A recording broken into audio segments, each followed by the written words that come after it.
I'm James Preece, and I'm an international dating and relationships coach.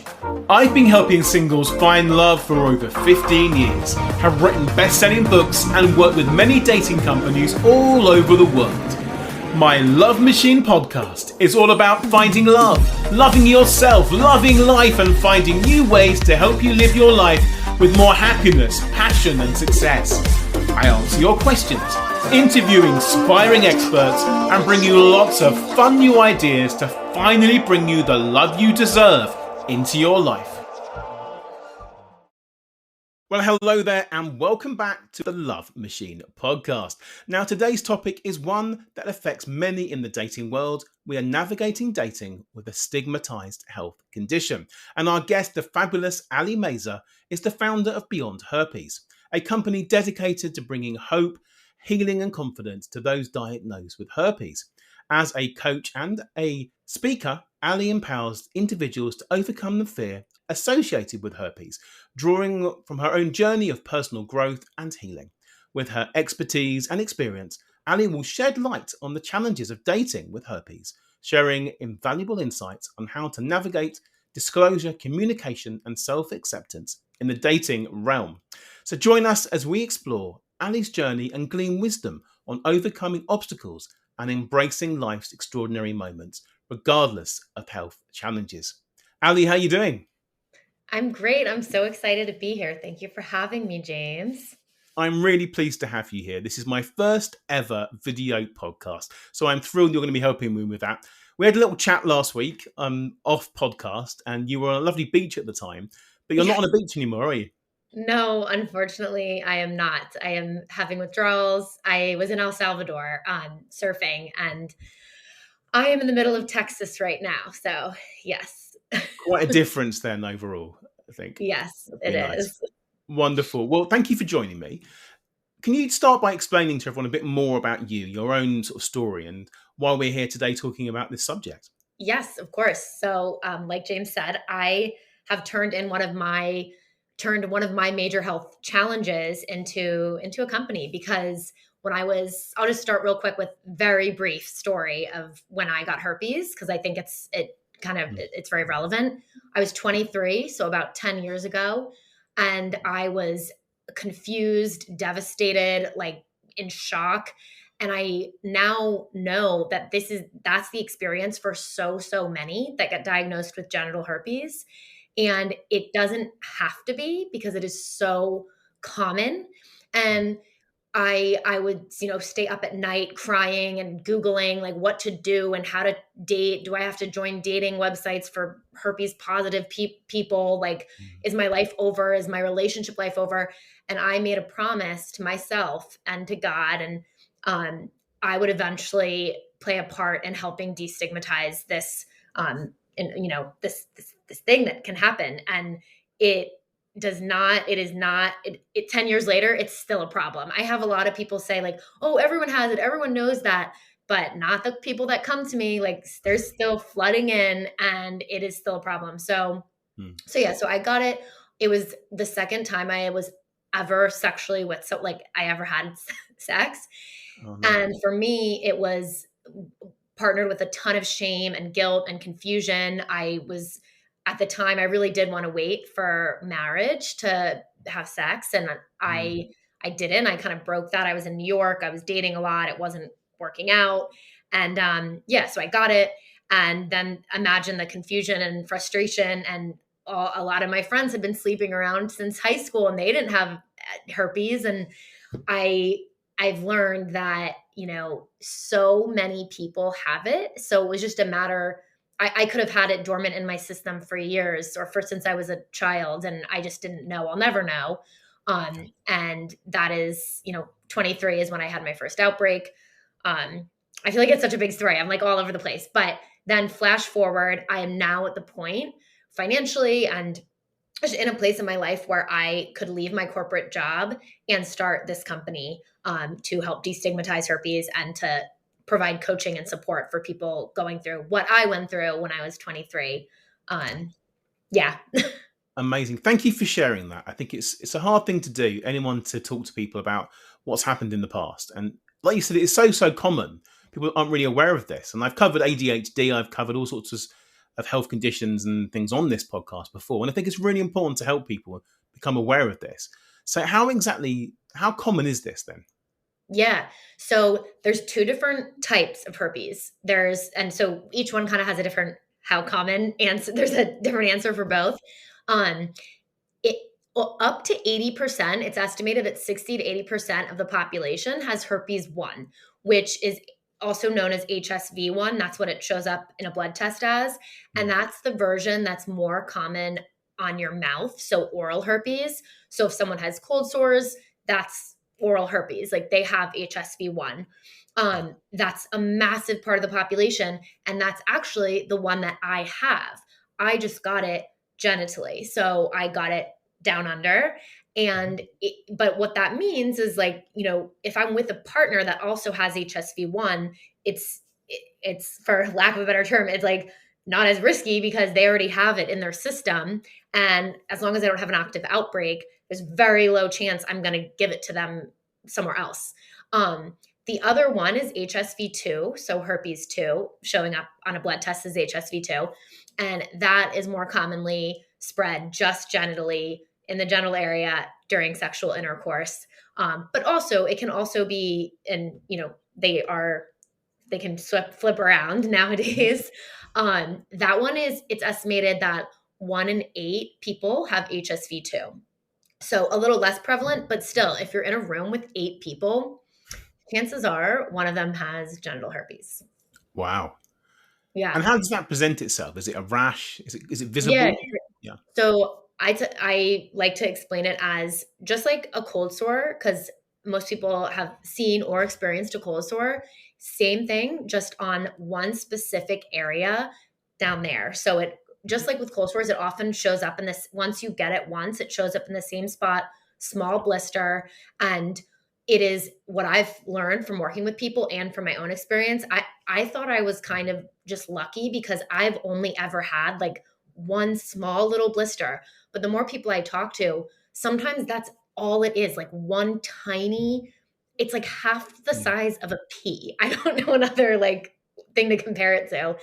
And it shows up, once every few months. For me, it hasn't showed up in 5 years because I've made it dormant. But yeah, often it's very small, but there are other symptoms associated with herpes. So fever, fatigue, you can get like flu-like symptoms if you're having a bad outbreak. Again, it totally dependent on the individual and the immune system, but yeah, it can be a tiny little bump or rash. It can also be accompanied with a fever and flu-like symptoms. So how do you make it dormant then? Is it medication? Yeah, so lots of different ways. I am of the as little pharmaceuticals as possible camp. I don't know if I'm allowed to say that on a podcast, but you can make it dormant with medication. So I don't know too much about that avenue because I only took medication at the very beginning when I was in a state of total fear and confusion and just wanted it to go away that first time I got it. And it really helped. So, for people dealing with the initial outbreak, absolutely. Like that's one, doctors are going to give you a bottle, they're going to give you a prescription and they're going to tell you to go take it.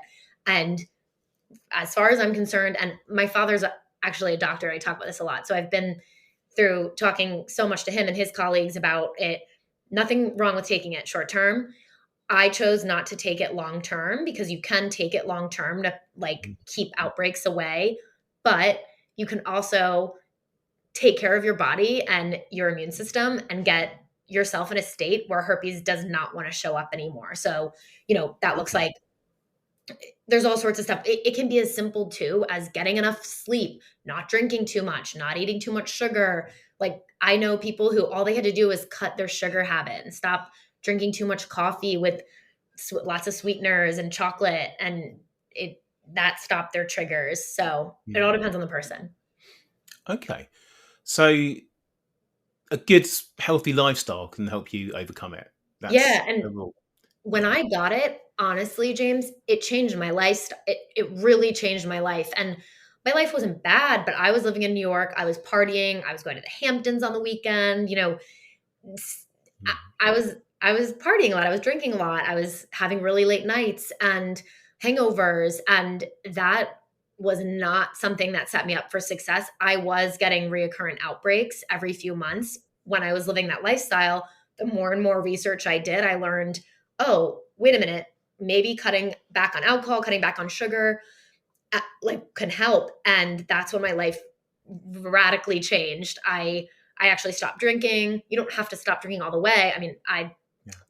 think you do, but well, I think it's a good practice for anyone to consider. Um, but yeah, I started sleeping more. I started getting into totally different hobbies to hiking and surfing. I left New York City. So for me, it was like it changed my life in a really positive way. That's amazing. That's makes you more attractive as a person as well, I would imagine. When it Yes, comes to dating, if you're physically active and doing more interesting things yeah. rather than just going out drinking. I lost tons. I lost like 10, 15 pounds. I like finally felt like myself. Like I had never since high school felt so like alive and vibrant. And I didn't realize that a lot of it was just the lifestyle I was living that was, yeah, causing Yeah. not good stuff to come up in my body. And that's herpes often shows itself when you're living out of alignment with who Mm. you really want to be. When I left New York and got on a plane to move toward to California to the ocean and picked up surfing and going to bed early and waking up early and it was I felt like me again. Yeah. Yeah.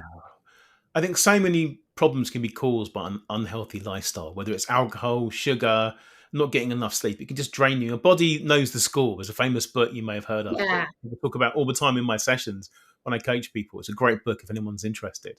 But I want to talk about the sort of dating side and how you said you mentioned shame to me a little while ago. You felt Yeah. shameful. I think many people in this situation are just going to be embarrassed by this and not want to reveal what happened. How did you initially overcome this? And then what advice do you give people who are going through it? Yeah, I think I had a really interesting encounter with shame because for me personally, it was very confusing that I had only had that I like most people have this that come to me for to work like have this shame because you get it if you're sleeping with a lot of people, the chances are more likely that you're going to get it because it's very common. It can spread easily. When I got it, I had only ever slept with one other person.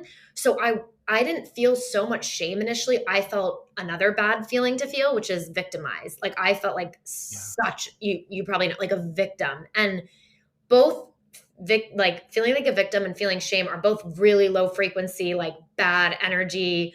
Like so I can speak to both, but I learned that at least I because of my faith, I can actually talk about this too. Like I forgave myself pretty soon. Like I said, okay, I made a mistake. I probably actually shouldn't have slept with the guy that I got it from after a few dates. And yes, I did feel shameful about it, but I also like to thank my faith because talked to God about it. I went to talk to my priest. I was Catholic at the time. I was still practicing Catholicism. That's another story. But it did help me, and it helped me get over the shame pretty quickly. And then I got into just still feeling like, oh, woe is me, I'm a victim. But often, what I see to answer more of your question is that people who come to me are still living in shame just because of the stigma. Like even if they're in a loving relationship, they feel like shameful because they have herpes because herpes is known to be this thing that's gross and slutty and they make fun of it on South Park. Like it sucks, but that's still unfortunately the uh, you know common joke is like, oh, ew, she has herpes. And also notice that I said she, it's often so much comes up much more for women. Like they feel it much more because they experience symptoms much more frequently than men, just by Okay. statistically. So they feel it more than men do. Did you feel that you were being punished by God by having this to start Oh, with? such a good question. No, I I didn't. I felt no. Actually, I don't remember what my 23-year-old self I probably did a little bit, but it was more like it no, I don't know. it's a good You've question. never thought of this before, have you? I've just brought it up and a whole can of worms now. Yeah, I yeah. didn't think for a second that you would have that situation. I'm just wondering how you would balance that with your faith if that happened to you. Because some people think, oh no, I shouldn't have done that, therefore I'm being punished, or life is against me. And you mentioned the victim mindset. And I experience that generally quite a lot in my coaching sessions with people who feel that they are the victims Yeah. because, or that it's their own fault because their partner cheated on them because it was them. It was all their own fault, or they did something wrong, which of course isn't the case, is it? No, no. I think maybe what helped me the most, and this is why I feel called by God to do what I'm doing, is that I was very fortunate to have such a solid support system, which a lot of people don't have, Mm. unfortunately, because it's such a taboo topic. But I've never really said this out loud, but like I think having my dad as a doctor and a man of faith, like of God, like he like right away being able to go to my dad at 23 years old and tell him about this and him not judge me or not be like, why were you having premarital sex? Like that wasn't even a thing that crossed his mind. He was like, he felt for me. He had premarital sex. um, Yeah. and he's an ER doctor. So I was able to learn very quickly how common it was. He had some of his nurse friends that were women call me and tell me how common it is, how much they see it. So yeah, I feel like if I wasn't in that position, if I was a woman who didn't have that system in place, yeah, it would have been really, really bad. Yeah. 'Cause, yeah, I You're feel quite fortunate then that you had that support yeah. circle and your dad to help you. A lot of people will be too embarrassed to even go to the doctor about it, I imagine. Yeah, and I just wanna say right there, like, that's why I feel like more people need to be doing what I'm doing because there needs to be someone that people can go to. Everyone knows nowadays, like, there's good and bad doctors. Like, there are so many people that come to me that are just like, my doctor gave me some pills and a pamphlet and said, oh, don't worry, everyone has it. But that's not the end of the story. And there needs to be people out there that they can turn to talk to that are going to just listen and tell them this is not your fault. This is so common. Another thing is just educating like on how common it is, what to do to make the breakouts go away, that cold therapy or lysine supplements, like there's things that doctors aren't even sharing because they're homeopathic or not, or like holistic, that we like, yeah, I could go on and on about that, but there needs to be other sources besides just a standard doctor. And that's why I'm excited to be here. Lysine supplements, isn't that what's in tomatoes?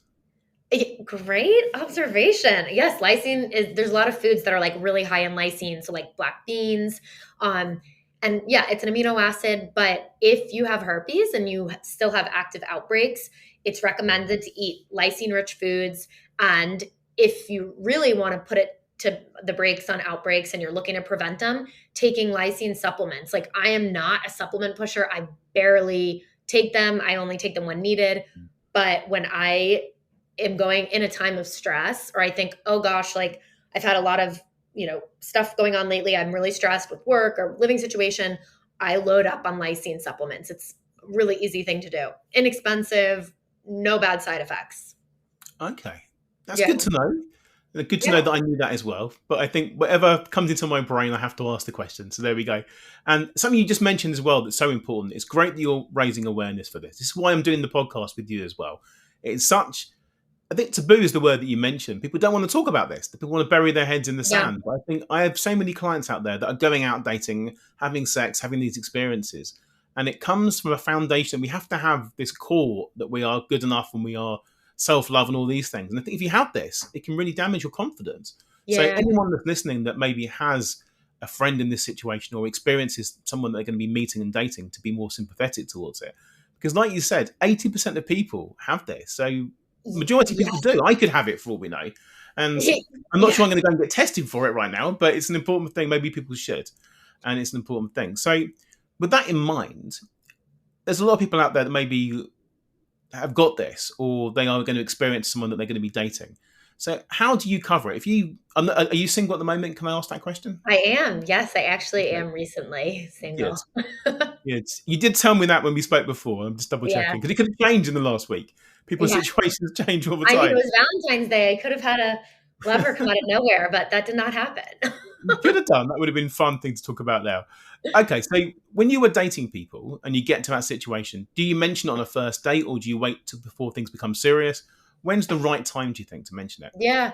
I for me and personally, and actually I'm pretty firm in like I really believe that sharing as much as you can is so helpful for your own getting over your own shame and fear of the conversation.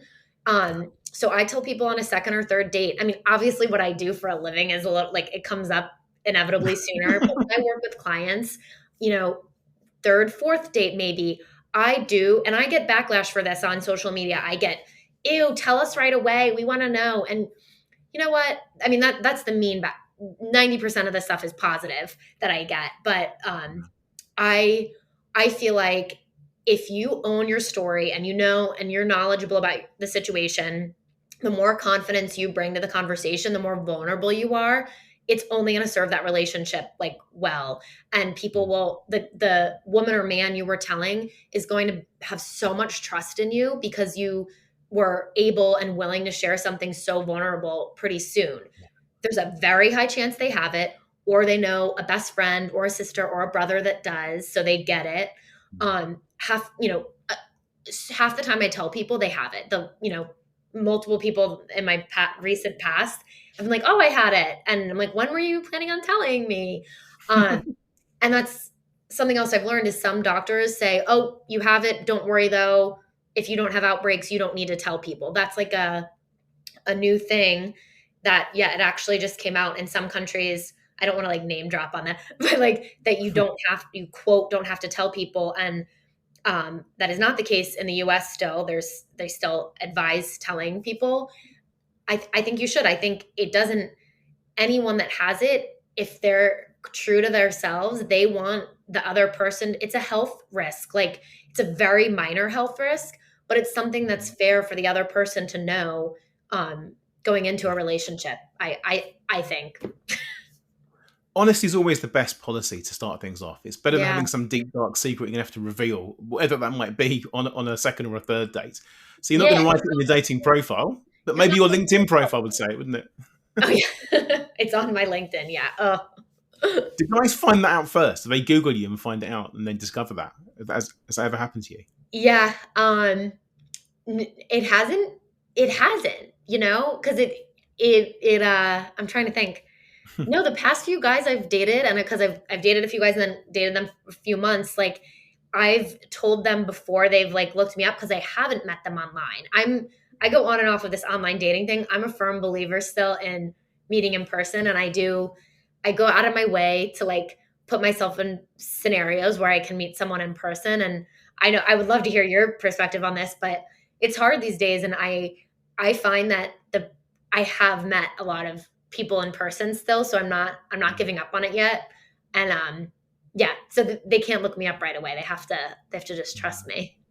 Dating is harder than it ever has been. That's what I believe, even though there's more ways of doing it. So my advice to anybody that's listening, if you want to go and meet someone, is to do online, do offline, go and talk to strangers, do all these things, maximize your chances and do everything.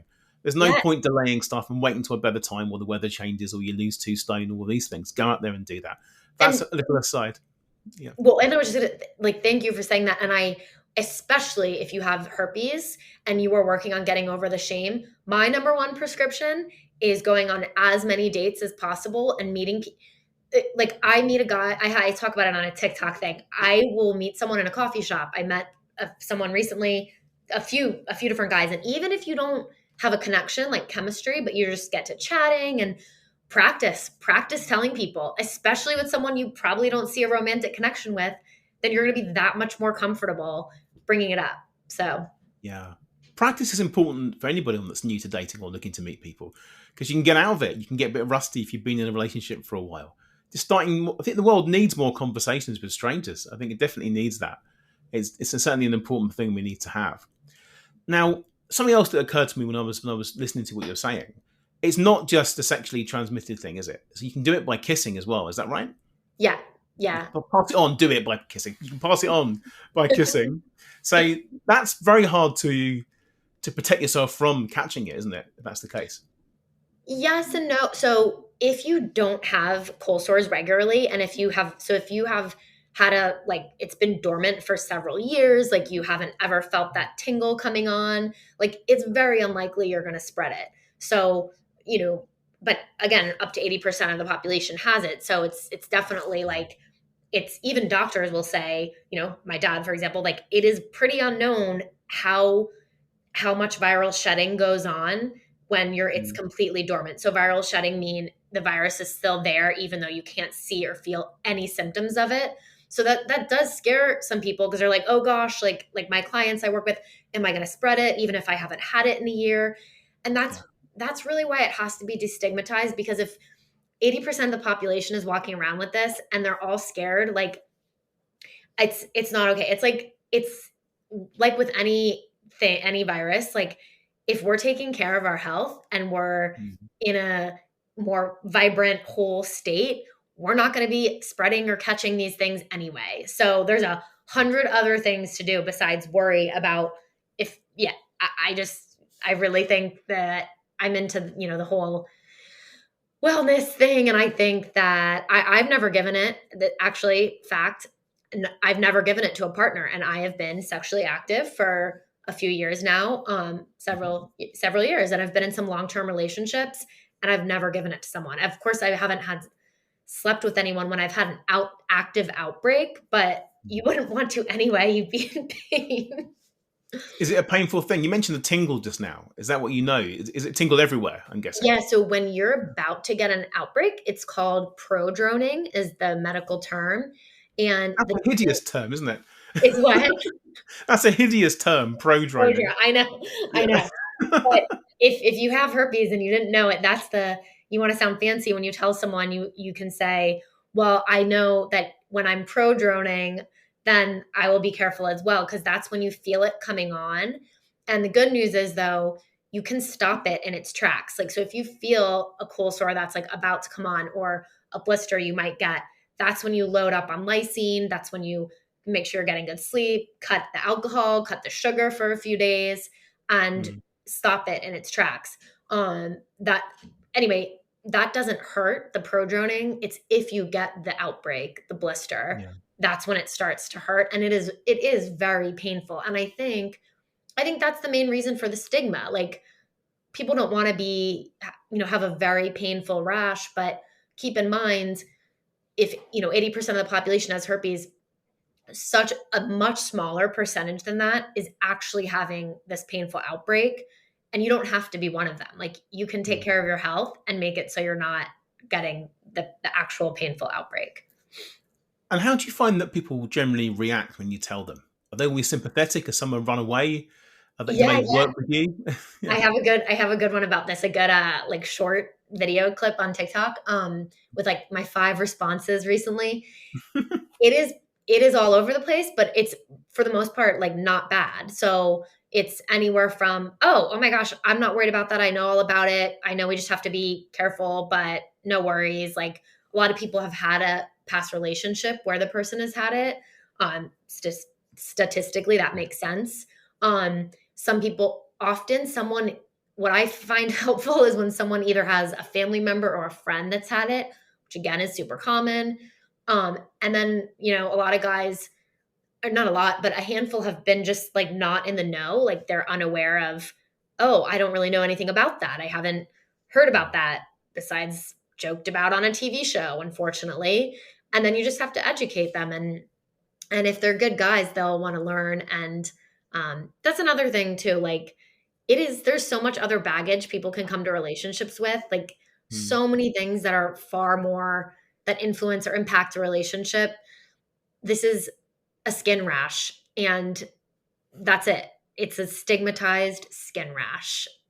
It is not, I can list off a whole other slew of things that would be pretty hard to swallow when you're getting into a relationship with someone. I make no comment on that one. But putting it putting it aside, I think you're absolutely right. There are so many things that can go They can block you from forming a new relationship for no really good reason. Maybe you are divorced, and that could be a stigma in itself. Or maybe you've Yeah. got a child, not sure what to do. Maybe you just forgotten how to date and you're rusty on the whole thing. Everyone's got these concerns when you start to meet people. And I think all someone needs to do is go and look at a few YouTube videos, like this one, of course. And this is the first ever YouTube one for the podcast. Just going to mention that again. And find that information, because people are keen to help. But if someone likes you, they will do all they can to support you and be with you. Yes, And yes, that is like the key. Like, oh, sorry, I get really serious about that, because if someone really cares and likes you, and it's true, there's not much. I mean, I had an experience recently when someone told me, is it okay if I tell you this real quick? yeah, go for it. Yeah. I met a guy in El Salvador, actually, and at a restaurant. We were just, and I kind of had I fancied him. I had a little crush on him. And he told me something about his health. And I won't get too personal. I won't share it, but it was like a condition that would prevent him from doing certain things, and it, would impact our daily life. And I remember thinking, oh my goodness, like, it was a quick thought, like that must be hard for him to date. That really could impact his day to day, what he does, the activities he does. He has to be careful about certain things, certain like physical activity. But it didn't for a moment make me like second guess wanting for him to ask me out. Like, I was really excited to get to know him. And so it turned out he was dating someone. I didn't know that. So it made me realize, like, yeah, if you are attracted to someone and you feel a connection and you feel a potential for romance, like, it's, yeah, small beans.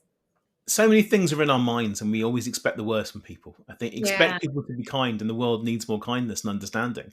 If it's the right person, they're going to support you and you're going to grow together. If it's the wrong person, good luck, good riddance to them. Doesn't matter, it wasn't going to work out anyway. Kick Out them of into here. touch, and that's their issue, because they're going to miss out on dating you. That's what I'm going to say to that. Yeah. Well, they just sort of round up in a second to finish off, but can you tell everyone a bit more about your company that you've started? What is it coaching Beyond Herpes? What is it? Coaching? Is it a talk platform? What is it? Yeah. Oh, thank you for asking. So right now I'm doing one-on-one coaching, and I'm launching like a group program later in the spring. And I like to share kind of like what I am envisioning the evolution to be. I wanted to take a full year to do one-on-one coaching, even though it is a grind. I genuinely enjoy it, and I want to learn as much as I can from individuals and have like really intimate conversations before going bigger.